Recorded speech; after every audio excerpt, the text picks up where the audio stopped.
Hey guys, welcome to Real Sports Bengali. শেষ হয়ে গেল ইন্ডিয়া ভার্সেস সাউথ আফ্রিকার প্রথম টেস্ট ম্যাচের প্রথম দিন, যেখানে প্রথম দিন শেষ হওয়ার পরেই জয়ের অনেক কাছাকাছি পৌঁছে গেছে টিম ইন্ডিয়া। আর সত্যি বলতে আমার এখন ভয় লাগছে, কারণ আমার 4 নম্বর দিনের টিকিট কাটা আছে। আর হয়তো মনে হচ্ছে ম্যাচটি 4 নম্বর দিন অবধি যাবেই না। তার আগেই হয়তো আমরা ইন্ডিয়াকে জিততে দেখতে চলেছি, কারণ সাউথ আফ্রিকান ব্যাটসম্যানরা যেভাবে ইন্ডিয়ান বোলারদের খেলার অ্যাপ্রোচ করছিল এবং তার সাথে জাসপ্রীত বুমরাহর ম্যাজিক, যার সুবাদে মাত্র 159 রানেই অল আউট হয়ে গেল সাউথ আফ্রিকা। এবং ইন্ডিয়া ব্যাট করতে নেবে এই মুহূর্তে 37 রানে 1 উইকেট হারিয়ে ব্যাট করছে। আজকে এই নিয়েই প্রথমে আলোচনা করব এবং তারপর আইপিএল নিয়েও বেশ কয়েকটি আপডেট উঠে আসে, সেই নিয়ে আলোচনা করে নেব। তো প্রথমে যদি আজকে ম্যাচে আসা যায়, এগেন ইন্ডিয়া আজকে টস হারলো এবং শুভমান গিল আজকে পড়েছে আমরা হয়তো ওয়ার্ল্ড টেস্ট চ্যাম্পিয়নশিপের ফাইনালের টসটা জিতবে একেবারে। আর এখন সত্যি বলতে এটাই হয়ে গেছে যে ইন্ডিয়া টসে হারবেই এবং সাউথ আফ্রিকা ব্যাট করতে নামে প্রথমে, যেখানে ইন্ডিয়ার টিমে বেশ কয়েকটি চেঞ্জ হয় এবং ইন্ডিয়া 6টি বোলার নিয়ে নামে এই ম্যাচে, মানে মেনলি অলরাউন্ডার নিয়ে নামে। যেখানে শকিং ছিল ওয়াশিংটন সুন্দরকে 3 নম্বরে ব্যাট করতে নামানো এবং প্রথম 27 ওভার অর্থাৎ প্রথম সেশনে ইন্ডিয়া 6টি বোলারকে ইউজ করে নিয়েছিল। এইভাবে যখন সাউথ আফ্রিকা ব্যাট করতে নামে তখন প্রথমে সাউথ আফ্রিকা একটু দেখে শুনে শুরু করলো, তারপর শুরু হয় জাসপ্রীত বুমরাহর ম্যাজিক। যেখানে জাসপ্রীত বুমরাহ প্রথম মাত্র প্রথম উইকেটটা সাউথ আফ্রিকার একটু দেরিতেই পড়ে, 57 রানের মাথায় প্রথম উইকেটটা পড়ে 10 ওভার 3 বলে। সাউথ আফ্রিকা বেশ মেরে খেলতে শুরু করে, যেখানে বুমরাকে না মারতে না পারলেও মোহাম্মদ সিরাজকে ওই টাইমে বেশ ভালোই মারছিল সাউথ আফ্রিকার ব্যাটসম্যানরা। কিন্তু সেই সময় যখন উইকেটের দরকার হয় তখন ক্যাপ্টেন বুমরার হাতে বল দেয় এবং বুমরা উইকেটটা নিতেও বেশি দেরি করে না এবং উইকেটটা পেয়ে যায় ইন্ডিয়া। তারপর সেকেন্ড উইকেটটা পেতেও বেশি টাইম লাগে না, সেকেন্ড উইকেটটাও 12 ওভারের মাথায় বুমরা আবার তুলে দেয়। এইভাবে সাউথ আফ্রিকার স্কোর হয়ে যায় 62-2। এরপর আসে টেম্বা বাবুমা। এর মাঝখানে একটা খুব ফানি ইনসিডেন্ট হয়, টেম্বা বাবুমার পায়ে বলটা লাগে আর যাতে তোমরা ডাইরেক্ট বলে বর্ডারে সালা।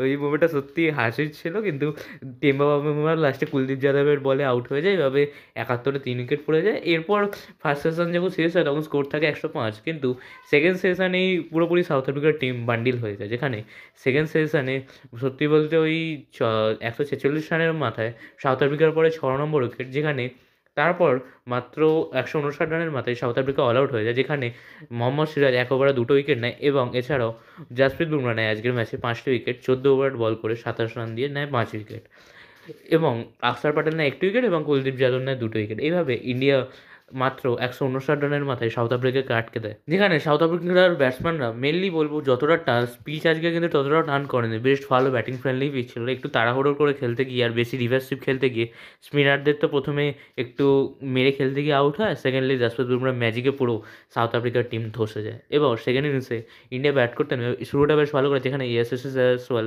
বেশ কয়েকটি ভালো ভালো শট মারতে শুরু করে, কিন্তু আনফর্চুনেট হতে মার্কো অ্যানসনের বলে বোল্ড হয়ে যায় এসএসসি জয়সওয়াল। এরপর 3 নম্বরে ব্যাট করতে নামে ওয়াশিংটন সুন্দর এবং ওয়াশিংটন সুন্দর ও কেএল রাহুল দুজনে বেশ ধরেই আজকের ম্যাচে যাতে আজকের দিনে কোনো উইকেট না পড়ে সেটা দেখে 37 রানের মাথায় ইন্ডিয়া আজকে স্টাম্প করেছে। পরের দিনে ইন্ডিয়া 122 রানে পিছিয়ে নামছে। এখন প্রশ্ন এটাই থাকবে, 4 নম্বর দিন অবধি কি খেলা যাবে আর আমি কি খেলা দেখতে পারবো? এইসব বাদ দিয়ে যদি আইপিএলের আপডেটে আসি, আইপিএলের অকশন হতে চলেছে 16ই ডিসেম্বর আবুধাবিতে এবং এর মাঝে দুখানা ট্রেড ডিল আজকে আরও কমপ্লিট হয়েছে। যেখানে প্রথমটি হচ্ছে কেকেআর প্রথমে তো অ্যাসিস্ট্যান্ট কোচ হিসাবে শেন ওয়াটসনকে রেখেছিল, কিন্তু বোলিং কোচ হিসাবে একটা বড় গ্যাপ রয়ে গেছিলো কেকেআর টিমে। যেখানে ভারত অরুণ চলে যাওয়ার পর সেই জায়গাটা স্পষ্ট বোঝা যাচ্ছিলো, সেই জায়গায় কেকেআর একটা ভালো প্লেয়ারকে নিয়ে এসেছে, সেটা হচ্ছে টিম সাউদি। কেকেআর অলরেডি খেলে যাওয়া প্লেয়ার, 700-এর বেশি উইকেট নিয়েছে ইন্টারন্যাশনাল ক্রিকেটে। এটা সত্যি একটি খুব ভালো অ্যাডিশন হয়েছে কেকেআরের জন্য। অর্থাৎ কেকেআরের কোচিং ডিপার্টমেন্টটা পুরোপুরিভাবে শর্ট হয়ে গেল, যেখানে মেন্টর হিসাবে ডুয়েন ব্রাভো, হেড কোচ হিসাবে অভিষেক নায়ার, অ্যাসিস্ট্যান্ট কোচ হিসাবে শেন ওয়াটসন এবং অবশ্যই বোলিং কোচ হিসাবে রিসেন্টলি টিম সাইডের নামটাও যুক্ত হয়ে গেল।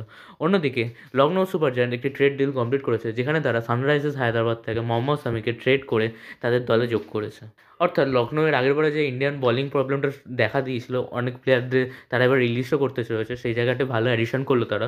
হয়তো এর ফলে এটাও হতে পারে লখনৌ তাদের 3টি বোলার অর্থাৎ মায়াঙ্ক যাদব, অন্যদিকে আবেশ খান এবং আকাশদীপ, এই 3টি বোলারকেই হয়তো রিলিজ করে দিতে পারে এবারে অকশন আগে, যেটা কালকেই জানা যাবে। সেক্ষেত্রে লখনৌ একটি বড় পার্স নিয়ে আসছে, অন্যদিকে দিল্লিও একটি বড় পার্স নিয়ে আসছে। এবারে অকশনে যতদূর যা মনে হচ্ছে 3টে টিম বড় পার্স নিয়ে যাচ্ছে। একটি হচ্ছে কেকেআর, সেকেন্ডটি হচ্ছে ডিসি ও 3টে হচ্ছে এলএসসি। অর্থাৎ কেকেআর ক্যামেরন গ্রিনকে যে টার্গেট করছে, সেখানে এই দুটো টিম বড় বাধা হয়ে দাঁড়াতে পারে। এখন দেখার এটাই থাকবে যে কালকে রিটেনশন লিস্টে কোন কোন প্লেয়ারদের ছাড়ে টিমগুলো, কোন কোন প্লেয়ারদের রেখে দেয়। তো আজকের মতো এইটুকুনি বন্ধুরা, ভিডিওটি ভালো লাগলে একটি লাইক করে দেবেন এবং চ্যানেলটিকে সাবস্ক্রাইব করে দেবেন। টাটা।